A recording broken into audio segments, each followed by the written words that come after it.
Welcome to the Lagos Fashion Week Business Series. And this is the Sharing Clothes and Saving the Planet webinar.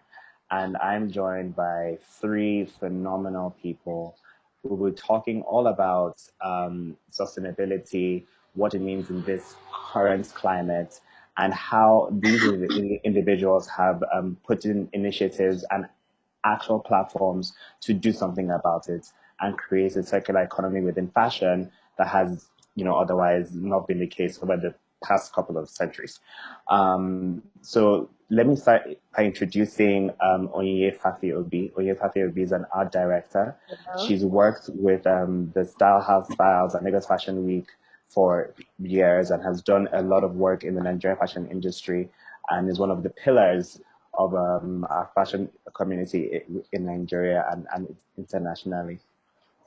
And we also have ShihYun Kuo. She is the founder of Lablaco, which also has SwapChain as one of its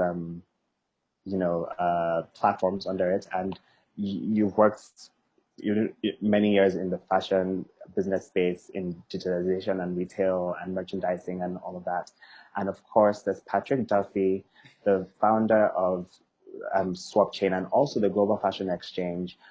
You've been very instrumental and vocal about sustainability in fashion and have been very passionate and a driving force behind the move towards sustainability and just developing more of a circular economy within the fashion industry.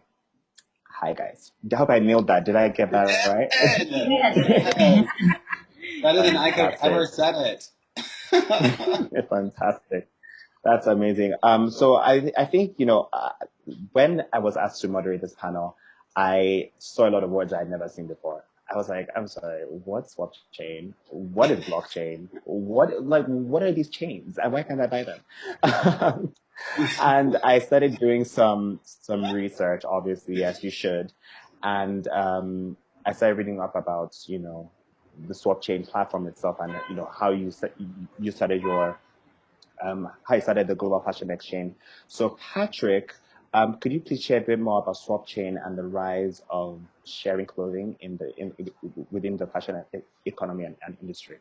Yeah, well, maybe before I share about SwapChain, can I go back a little bit to where Global Fashion Exchange started? 100%. Yes. Yeah. Yes. So, because I think SwapChain is the superpower tool that was created with Lablaco and the collaboration with Global Fashion Exchange. So that's really exciting. But it all kind of started about in 2000. First of all, thank you so much for this incredible talk and panel and putting this together. And thank you for all of your incredible work in Lagos. You guys are doing such amazing work, and thank you for having us. So I want to start with that. First of all, thank you.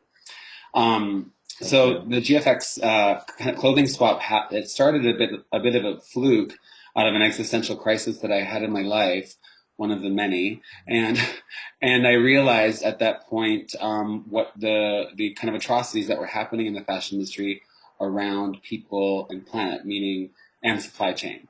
So to kind of go through a really long story quite quickly, I was looking for a way to be able to make a difference in the world, but I wasn't sure how to do that until I discovered a clothing swap. So I don't know if anybody in the audience has ever been to one before, but if you have ever been to a clothing swap, pandemonium ends up happening because it's kind of like going to your favorite designer's sample sale and having it all be free. So imagine what that's like. That's the feeling that I got when I experienced a clothing swap for the first time.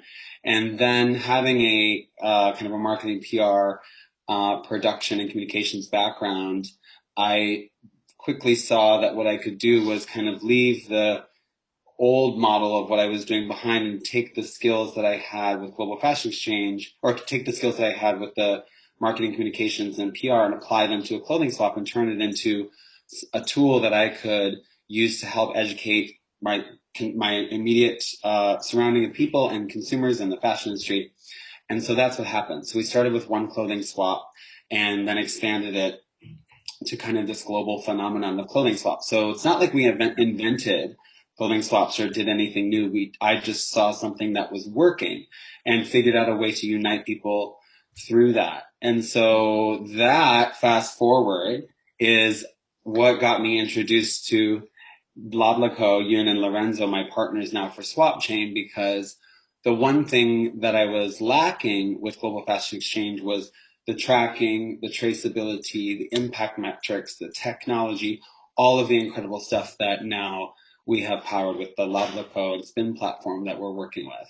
And so SwapChain is basically a collaboration between community and being able to share in person and now digitally, and then also providing us with the data and the metrics and the information on how we are actually impacting the planet with our clothing choices, and how we can make a change not only as an active individual citizen, but as communities and brands and the world. So maybe you want to talk now a little bit more about what the SwapChain, how it actually works and what Lablaco does, because that's not what I'm saying. Yeah, I think so. Yeah, I think definitely like ShihYun, I would like you to touch a bit more on the processes behind that, because again, like I said, blockchain technology is something that's so new to a lot of people. Especially, I know that blockchain is used in cryptocurrency, which a lot of people are now paying more attention to.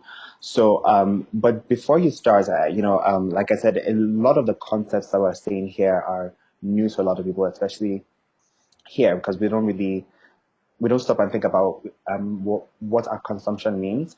So just to clarify for our audience, a circular fashion industry is an industry in which waste and pollution are not the main are not encouraged. Essentially, products and materials are kept in use for as long as possible, and natural systems are generated, and new systems are put in place that enforce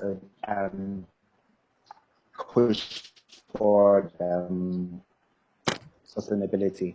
So ShihYun, I'd like to how we can start incorporating that into a global platform, a more global platform, and how soon? So basically, step before. So basically, I would like to kind of ask a question. So if you think about fashion today, what is the platform that you really like, such as Spotify for music or Airbnb for hospitality? What is the platform that you think that represents fashion today? What would I say the platform that represents fashion today? I mean, Instagram. Everybody's like on Instagram. Yeah, that's actually interesting answer, because we actually ask this question to a lot of people. Basically, some people will say, oh, probably is an e-commerce platform or retailer, but then actually, if you really think about it, there's no platform that for fashion that can really, like other industry, how they disrupted like music or media, like in a digital way. So actually, that is also one of our inspiration, that why we're doing Lablaco today and using blockchain technology. So like in terms of sustainability, we think digitization basically is the key to make the fashion industry sustainable as a core. So if you see other industry like music or media, so before we were using paper or magazine, but now we're all using Instagram or Facebook. So basically no paper anymore. So it's already automatically become digital and sustainable because we don't print a lot of paper anymore.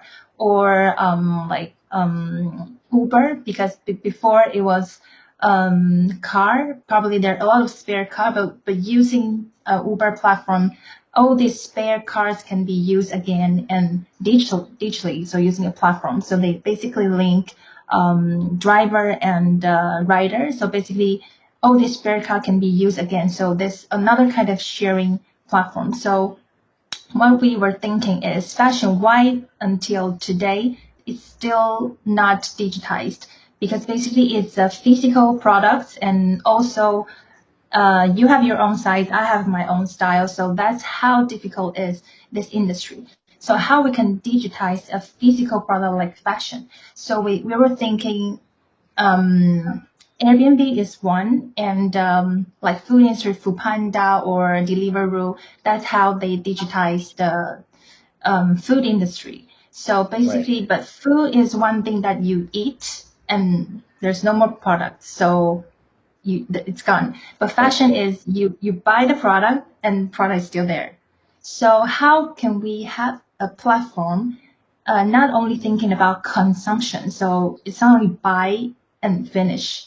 You have to think about after you buy this product, what can be done to make this product useful again. So the key like to make the product to be used again and traced again is to digitize it. So if you think about all your clothes and my clothes, they're all offline. So we don't know what happened. Like also brands, probably you went to the store, you bought this shirt, but then the store doesn't know what happened afterwards. So all this information is friction and like all chopped in so many different sections. So from supply chain to retailer to showroom to brands to consumer. So also in the secondhand, if you see today, the secondhand platform and brand, like all selling platforms, they're all separate. So the brands won't know what happened in the secondhand market, how like users are using all this stuff. So we think we need to use one technology that's similar to MP3 for music,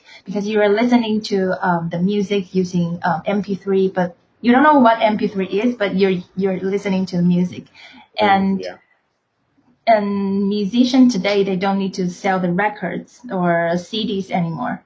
So they track how many times you listen the streams. So this is how like SwapChain, we think, can really change the fashion KPI and how we can really change the way people consume fashion. Because once, if you did use this platform, we digitize the fashion products, and then the whole product journey can be traced on the platform using blockchain technology, because basically blockchain technology is decentralized. Each block represents one product, so it's not hackable. So because basically fashion has also this problem with the counterfeit, all this stuff. So using blockchain technology can also confirm that this product is authentic, and all the history and product storytelling can be added into each product with our platform, basically. So using this technology, we integrate into the SwapChain. So when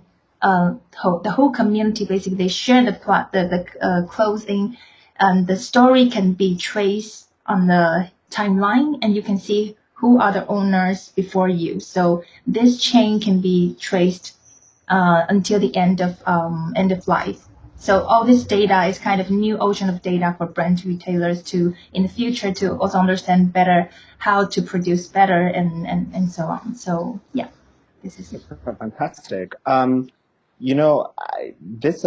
concept of sharing clothes and swapping clothes,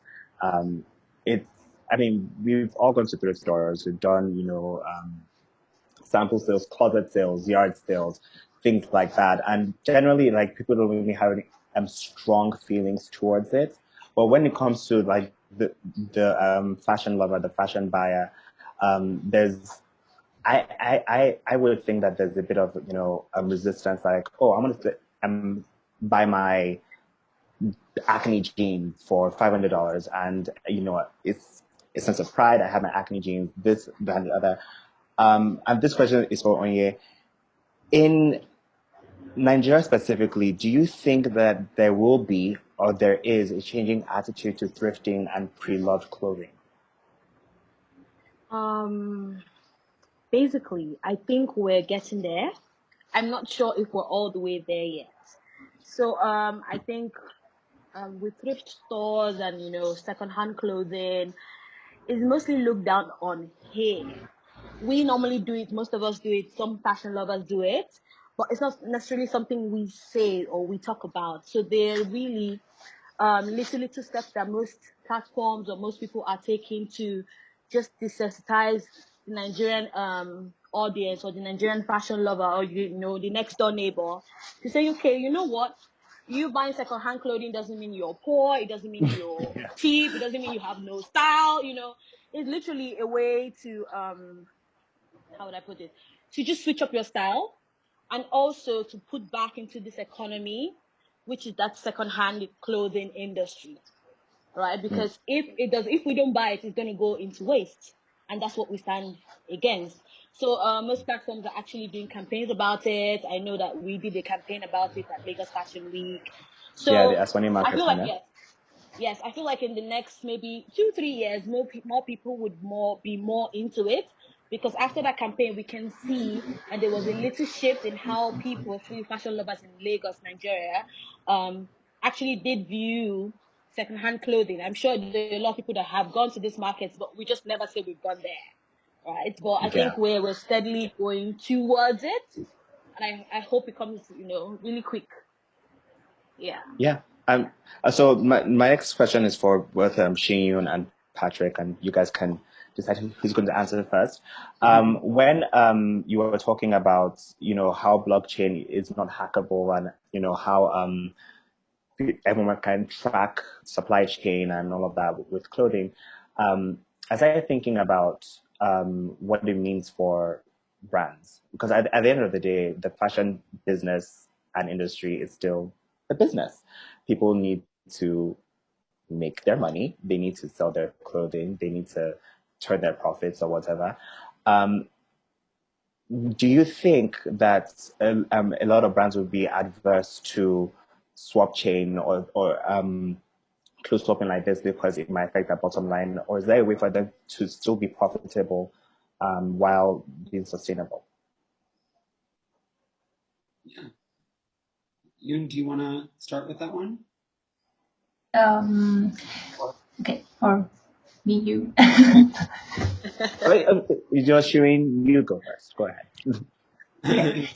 So actually, we're this Saturday we're launching a circular fashion report 2020. So in there we're also touch this point, because actually circular fashion industry is a totally brand new industry that we have been done a lot of research with a lot of organizations, but no one really knows what is this about. So that's quite interesting, because after we did the research, actually the opportunity is huge. So not only the second-hand part, but is the whole supply chain. So from waste to new products, upcycle to create a new or retargeting new customers. So actually, it's a whole new ocean of data, especially data, of course, to be monetized. So yeah, actually, we can share this report afterwards, but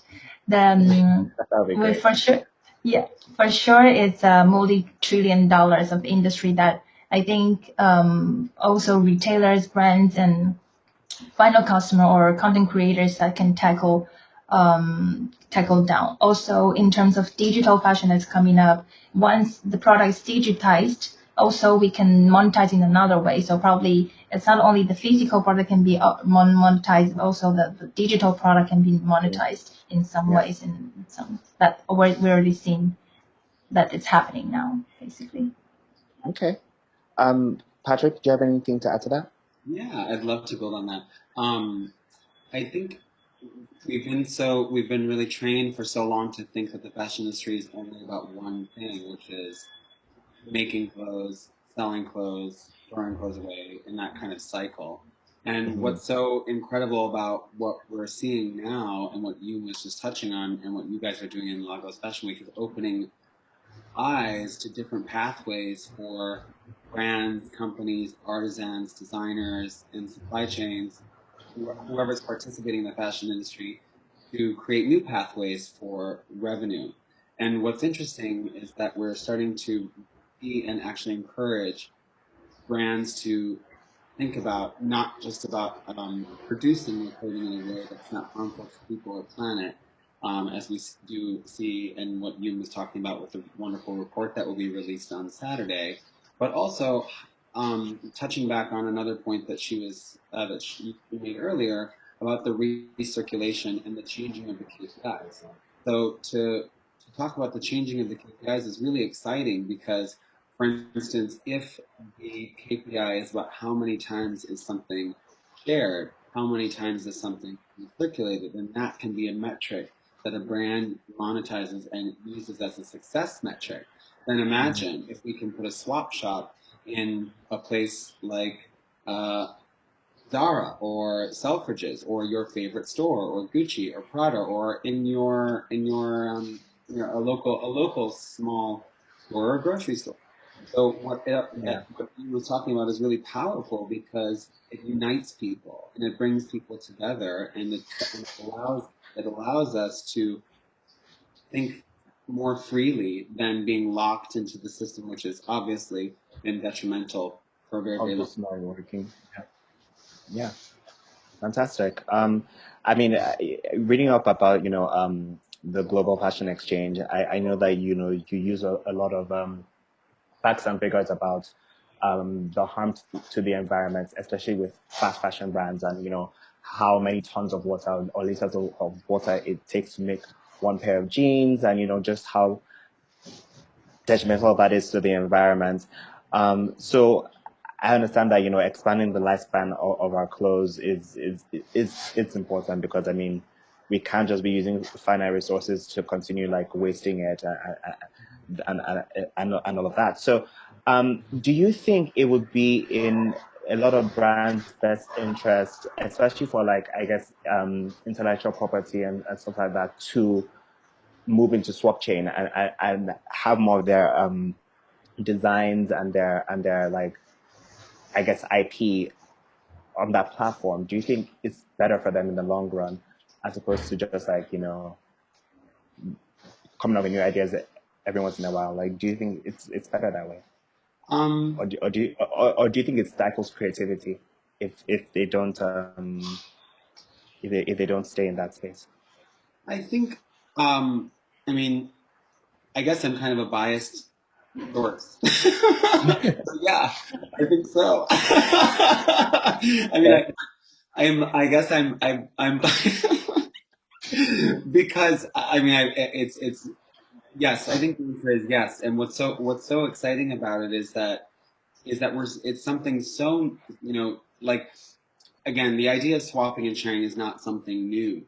But what's so incredible about it, especially bringing the tech application to it, the Lablaco spin application to the idea of swapping and sharing, is that, again, it opens up so many doors and things that we can do besides just swapping and sharing are facilitating creative new collections. For instance, with you at Legos Fashion Week, we're excited to potentially work with different designers and create education that can come out of that. Like, how do we create an example that we did at another fashion week was taking some designers and helping them through an educational process about upcycling. So taking items from their existing collection, upcycling those items and placing them into a new collection, which then got debuted at their fashion week, starts to retrain people on what can actually be done in a circular way with fashion. I think with brands and retailers, it's also very exciting because when you're looking at it as not only something for, I hate the word consumers, but for that consumers can engage with. Imagine with all of those statistics that you were citing before, like the 4 billion T-shirts or the 3 gazillion pairs of jeans, or the millions and millions of tons of things that get burned, that is waste and also harmful to the planet.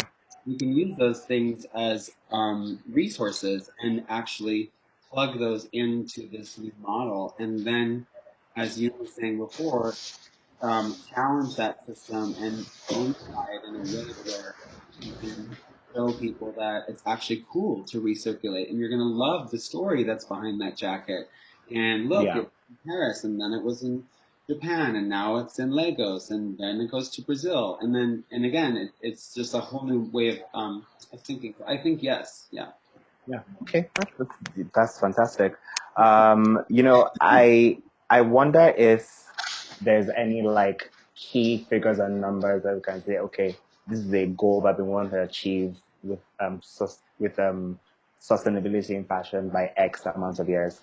I mean, I know that you've spoken a lot about how we have 60 years of soil left Sorry, can you expand on that? Because I saw that I was like, what do you mean 60 years of soil? Do I mean like there's going to be no like what does 60 years of soil mean? Yeah. Yeah, I know that's such a big one to take on. And like, does that mean that we will have barren lands? Like, what does that mean? Well, unfortunately, the fashion industry is an extremely intense industry on the land, whether it's from growing things like cotton or all that kinds of stuff, the pesticides and all the things that are involved with the fashion industry, and also other industries like agriculture and food. We're really abusing the planet, and as of course what Yoon was saying before about how massive the fashion industry is. And why the circular model is so important is because we're doing something called, we're extracting and we're not replacing. So we're living in an economy right now which is not regenerative. And so that's, in a very large concept, when we say 60 years left of soil, what that means is that the soil is so unhealthy in the majority of the planet that we use for our resources, like to grow food or to take care of communities, that kind of stuff. It's toxic in many places. So when the soil dies, then we don't really have any place left to go. It's just like it's just like the water in the oceans is now pretty much littered with plastic microplastics, which a lot of that comes from the fashion industry as well. So it sounds really awful. I mean, I've been very aware of a lot of the environmental impacts on just general like production and industry, but is there a way that we can prolong that? Like, is there a way that we can are there trackable ways in which if we actually get things done in order to promote sustainable fashion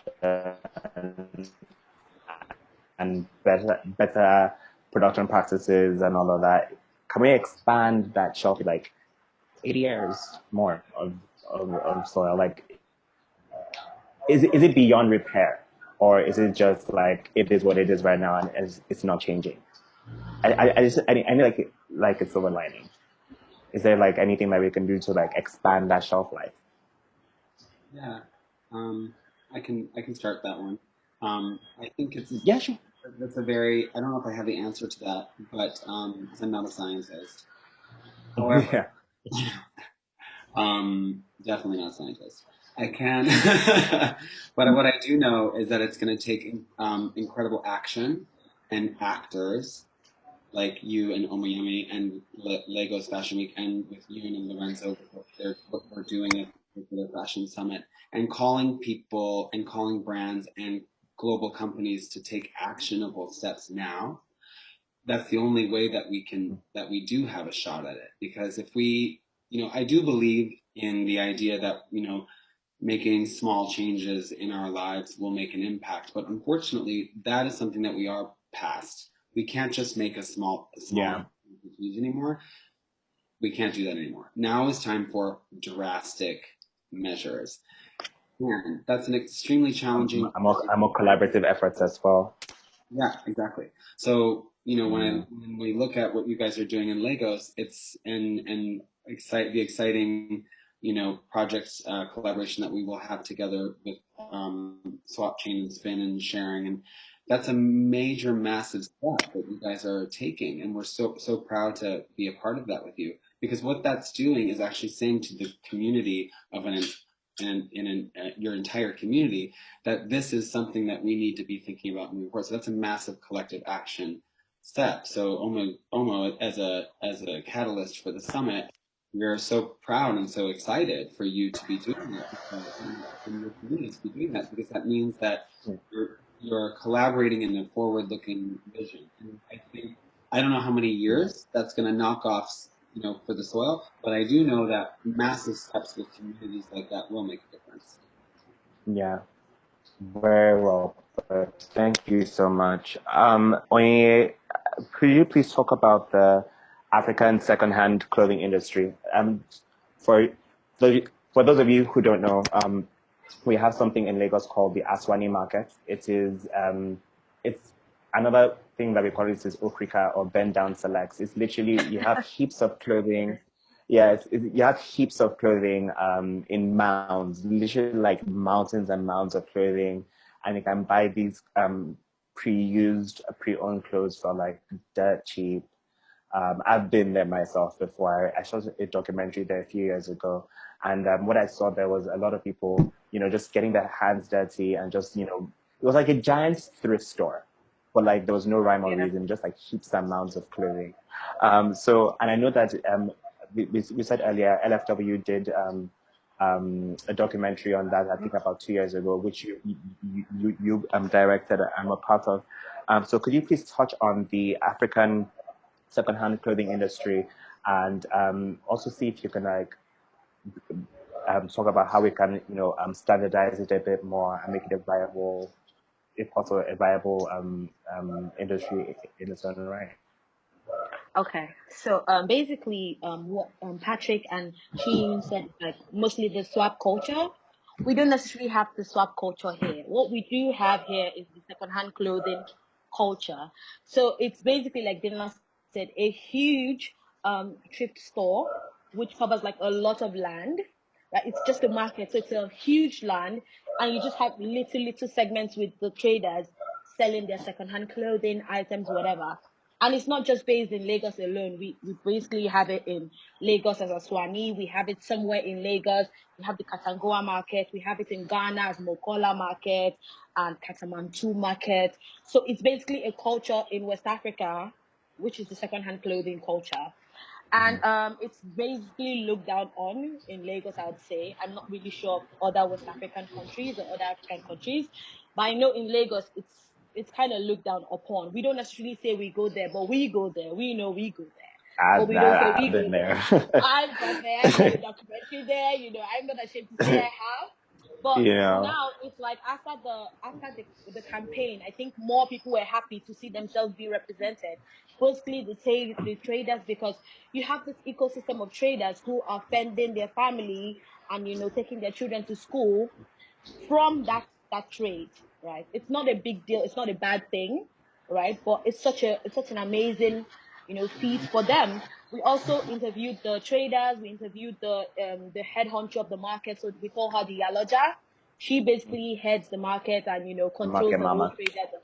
Yeah, so they had something to say about traders, and customers come from all over Africa to come to the market to buy on a particular day, right? And I feel like it's so amazing that they're doing this, because if the alternative to not doing that would be all items in that market going to waste. So we were trying to implore people to, it's free, it's nice for you to go there. You're going to get a good bang for your buck. It's not a bad thing. It's nothing to be looked down upon. It's actually very cool, because when you get there, you find like maybe a cool band tee. You find like maybe a nice mosquito dress. If you're lucky, you can find like for like a very nice, yes, for cheap money, 500, 1,000, like literally. $2. Yeah, it's so cheap. So I think what that campaign did was open people's eyes to not looking down on it, and it was really a big deal, because with this platform telling you it's cool, it's nice for you to go there, it's cool, it's sustainable, it's a sustainable way for us to get rid of waste rather than these things going into a landfill. Buy it, reuse it, wear it, give it to your younger ones, and ultimately sell it afterwards. So I think it's just a little drop in an ocean of making this economy more, this linear economy more a circular economy, I'd say. So it's literally a drop in the ocean. Check essa pricing para 2 milhões e meio de produto. Sorry? No, it's sorry, ShihYun's microphone. Yeah. Oh, okay. Yeah, it's okay. But yes, okay. Yeah, so that's it. Okay, Patrick, you've been very instrumental in you opened up a brick and mortar clothing swap in New York City, the first of its kind. And I think with that, you also kind of set up a system in which people can actually have clothing swapping experiences worldwide and globally, right? And I think that's one of the things that also, influenced this collaboration with Lablaco to create SwapChain. So, and I know that SwapChain went live in June of this year. It went live in February. We did our first unofficial activation in partnership with the British Fashion Council last February. Okay. Yeah. Well, last February. Of 2020. Oh, this year. Okay, cool. And then I think the next phase, which is going to be using blockchain technology, launch in August, if I'm correct, August 2020. So what's next? What's the next step? Because now, I mean, the year's coming to an end, and this year has been very, very interesting to say the least. It's kind of redefined the way we've seen ourselves, and even the way we consume fashion and just generally like things in general. What do you think, as unpredictable as it is, what do you think 2021 holds for SwapChain, and what trends do you think you would see in consumer behavior and specifically in clothes swapping? It's a very, very good question. It has been an incredible year of many, many challenges all over the world. And those challenges have caused us to stop, pause, look at what's working, look at what's not working, and really kind of take those things on and take on those challenges. And I think now more than ever, consumers and brands and companies and global corporations and communities are starting to really understand the impact of everything, which is kind of it's like an awakening in a sense. So it's really exciting to be a part of this kind of revolution in a way, because what it's causing us to really think about is how can we again sustain ourselves and sustain a culture in a way that is going to, as I talked about before, be regenerative and good for people and the planet. And with the next steps for SwapChain, what we're looking at is how can we go in and work with communities? How can we go in and work with brands? And how can we go in and work with retailers on the challenging issues and problems that lie in front of them? In Lagos, the issues are different than in Brazil, than in New York City, than in London, than here. And so really getting hyper local and really understanding what communities need and providing them tools with our toolkits to be able to say, all right, here's how we can provide access to different ways for you to become, for this to become profitable for you. Here's a connective web of other people that might be great for you to connect with, or brands, or resources, or tools, or all those innovation materials, all those types of things. So what's really exciting about SwapChain is a piece of something much greater.